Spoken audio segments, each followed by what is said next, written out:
about Constitution and constitutionalism. Today, we will discuss about Constitution of India. So, first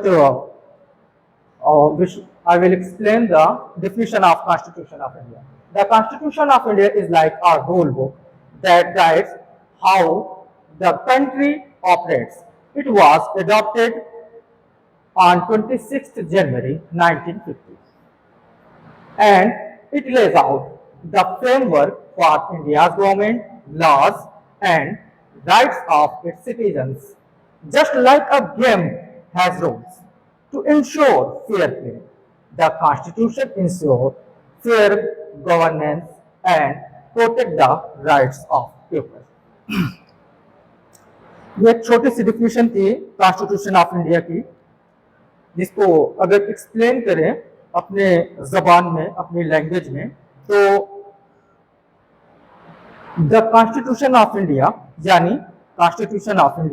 यानी भारत का संविधान एक rule book यानी नियम पुस्तिका की तरह होता है, जो ये गाइड करता है कि नियम पुस्तिका की तरह है जो ये गाइड करता है कि गाइड मीन्स निर्देशित करता है कि कंट्री कैसे ऑपरेट या संचालित होता है, कैसे इसको संचालित किया जाए, कंट्री को कैसे ऑपरेट किया जाए. So it was adopted on 26 जनवरी. इसे 26 जनवरी 1950 को एडॉप्ट किया गया था और यह इंडियन गवर्नमेंट, भारत सरकार, लॉज यानी कानून और उनके सिटीजन्स यानी नागरिकों के राइट्स मीन्स अधिकार के लिए लेआउट, एक रूपरेखा तैयार करता है.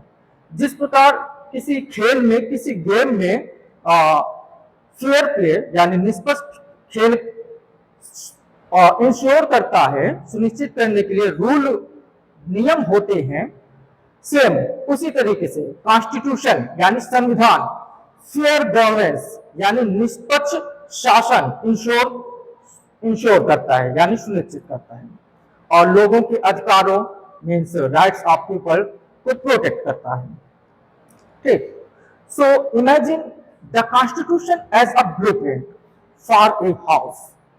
It defines the structure, design, and rules that everyone living in the house should follow. Similarly, the Indian Constitution establishes the structure of the government and the rights of its citizens. Okay? So, let's explore some key aspects of Constitution with easy example. अगर अपनी जबान में define करें तो constitution को एक घर के ब्लूप्रिंट की तरह इमेजिन कीजिए, किसी घर के ब्लूप्रिंट की तरह. जैसे घर को सभी लोग रहते हैं, जानते हैं, तो यह स्ट्रक्चर, डिजाइन और रूल्स को डिफाइन करता है किसी घर. जैसे घर में रहने वाले सभी इंसान को फॉलो करना चाहिए, ठीक, जो भी रूल घर के लिए बने हैं. सिमिलरली सेम वैसे ही इंडियन कॉन्स्टिट्यूशन जो हमारा भारतीय संविधान है, गवर्नमेंट के स्ट्रक्चर और उनके सिटीजन्स के राइट्स को एस्टेब्लिश करता है. घर में आपका अपना खुद के रूल्स होते हैं, उसी तरीके से जो कॉन्स्टिट्यूशन ऑफ इंडिया ये राइट्स को, सिटीजन्स के राइट्स को एस्टेब्लिश करता है. तो कुछ इजी एग्जाम्पल, आसान एग्जाम्पल के साथ कॉन्स्टिट्यूशन यानी संविधान के कुछ एस्पेक्ट को जानते हैं. सो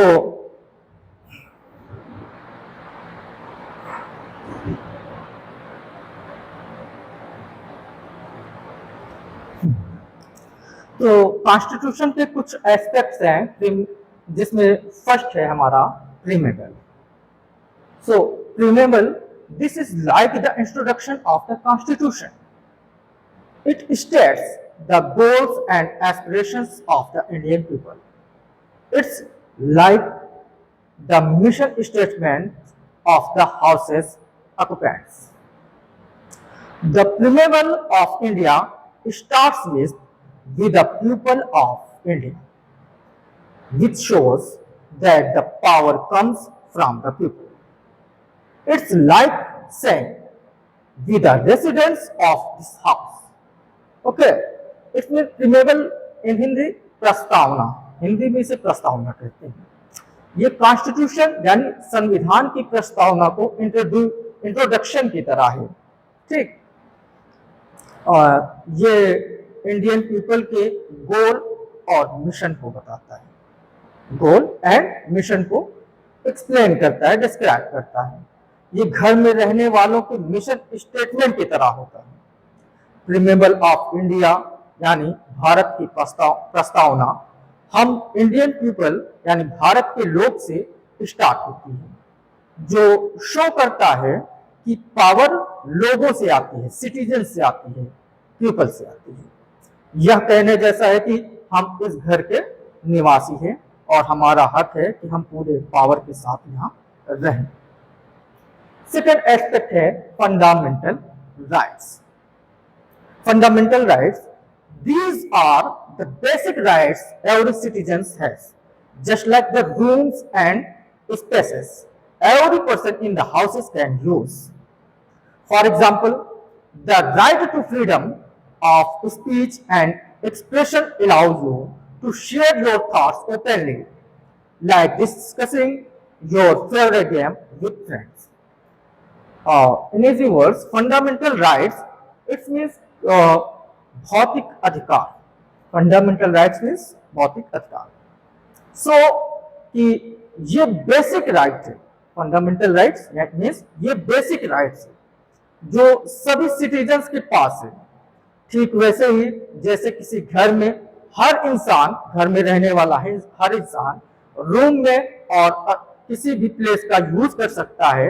एग्जाम्पल के लिए ओके, फ्रीडम ऑफ स्पीच का राइट आपको अपने थॉट्स खुलकर शेयर करने की परमिशन देता है कि आप अपने फ्रेंड के साथ जिस तरीके से चाहे, जैसे भी चाहे, अपने फेवरेट गेम पर डिस्कस कर सकते हैं।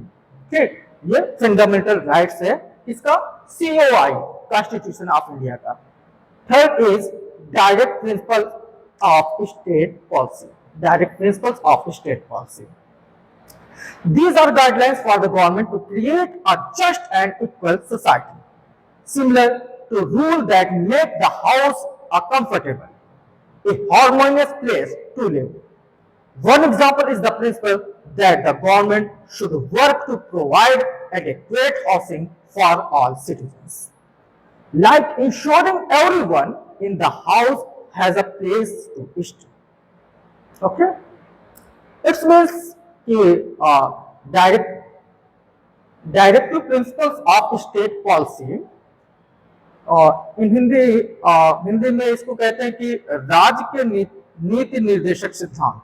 ठीक, और ये इसका काम है कि ये गवर्नमेंट के लिए एक just and equal society, just and equal यानी न्यायपूर्ण और समान समाज बनाने के लिए गाइडलाइन है। ठीक, और उन रूल के जैसे जो घर को रहने के लिए एक कंफर्टेबल हार्मोनियस प्लेस बनाते हैं।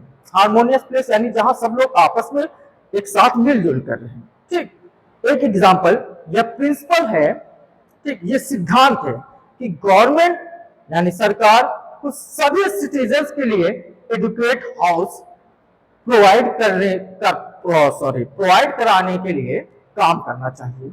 एक एडुकेटेड हाउस ये गवर्नमेंट का काम है। ठीक, जैसे यह इंश्योर करना कि घर में हर किसी के पास रहने के लिए जगह हो, ये किसका काम है? गवर्नमेंट का।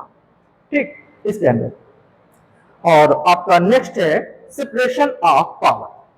Separation of power means the constitution divides the government into 3 branches. Legislature, ठीक, means parliament, and second is the executive. Executive means government, parliament government, and last is judicial, it means court. Okay, this is like the having different roles in the house. जैसे घर में office, one person cooks, another cleans, and another settle disputes. This prevents too much power in one place and ensures a balanced system. Separation of powers means कि constitution government को 3 branches में divide करती है, 3 branches में divide करती है। Legislature यानी parliament, जो कानून बनाते हैं, जो लॉ बनाते हैं। एग्जीक्यूटिव यानी गवर्नमेंट जो उस लॉ को इन्फोर्स करते हैं, लागू करते हैं, और जुडिशरी इट्स मीन्स कोर्ट जो लॉ को जिन्होंने पार्लियामेंट बनाया उसको इंटरप्रेट करते हैं।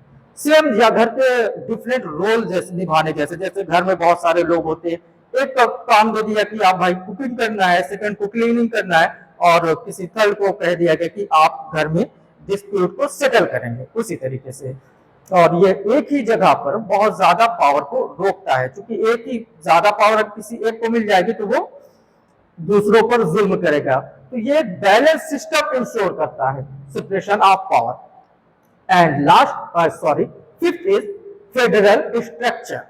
Federal structure means India has a federal system where power is shared between the central government and state governments, just as a house's residents share responsibilities. State can make their own laws on certain subjects while following the overall rules set by the central government. Okay.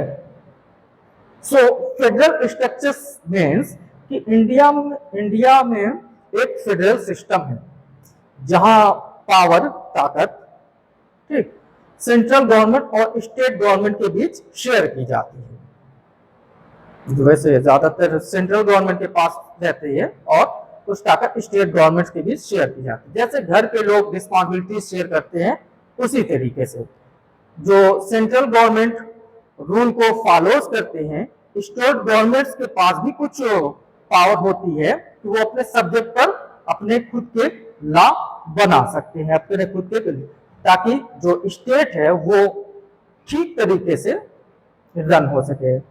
So okay, तो next point है हमारा election of representative. Just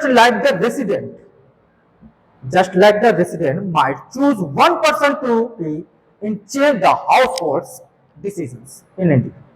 In India, citizens elect representatives to make decisions for them. These representatives from the government and work for the people's welfare.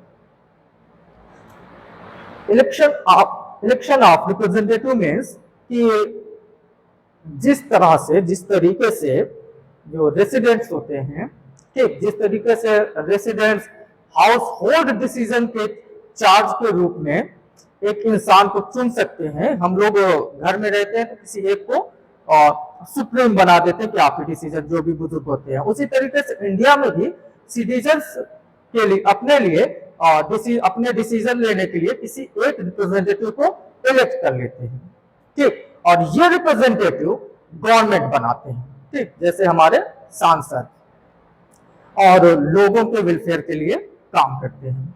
Okay, the next is amendment process.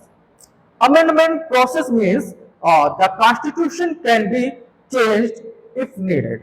The constitution can be changed if needed, okay, but not too much easy. It's like the making changes to houses rule.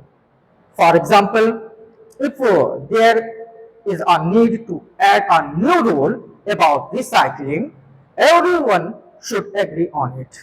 Okay. Amendment process मतलब कि जरूरत पड़ने पर, अगर जरूरत है, आवश्यकता है, तो कॉन्स्टिट्यूशन को बदला जा सकता है, लेकिन ये इतना इजी नहीं है।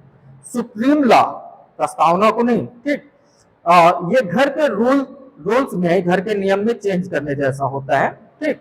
एग्जांपल के लिए कि अगर रिसाइकलिंग के बारे में कोई भी चीज के लिए कोई रूल जोड़ने की जरूरत है, तो घर में जितने लोग हैं सभी को एग्री होना चाहिए, या मैक्सिमम लोगों को एग्री होना चाहिए।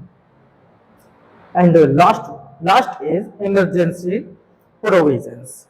इमरजेंसी प्रोविजंस means कि during difficult times, a special power can be used, similar to having houses rules for emergencies, like what to do during a power outage or water shortage.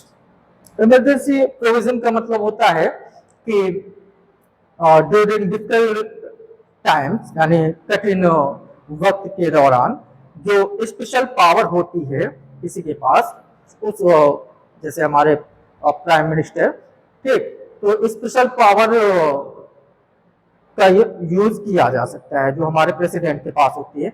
जैसे emergency यानी आपातकालीन स्थिति के लिए house rules होते हैं, ठीक, जैसे कि अगर पावर कट हो जाए, पावर आउटेज हो जाए या फिर वाटर शॉर्टेज हो जाए, तो उस दौरान हमें क्या करना है, कुछ ना कुछ तो हमारे पास प्लान होते हैं। उसी तरीके से कंट्री में भी इमरजेंसीज के दौरान हमारे पास कुछ प्लान होते हैं। Okay, so the conclusion of this lecture is that the Constitution of India is like the rule book for the country. Just as the house has rules for its residents, it set out the rights and responsibilities of citizens, defined how the government operates, and ensure a fair and just society. Just as people in a house follow the rules to live together peacefully, citizens and the government in India follow the constitution for a harmonious nation. Okay, so next lecture में we will discuss, हम बात करेंगे कि history of COI means constitution of India.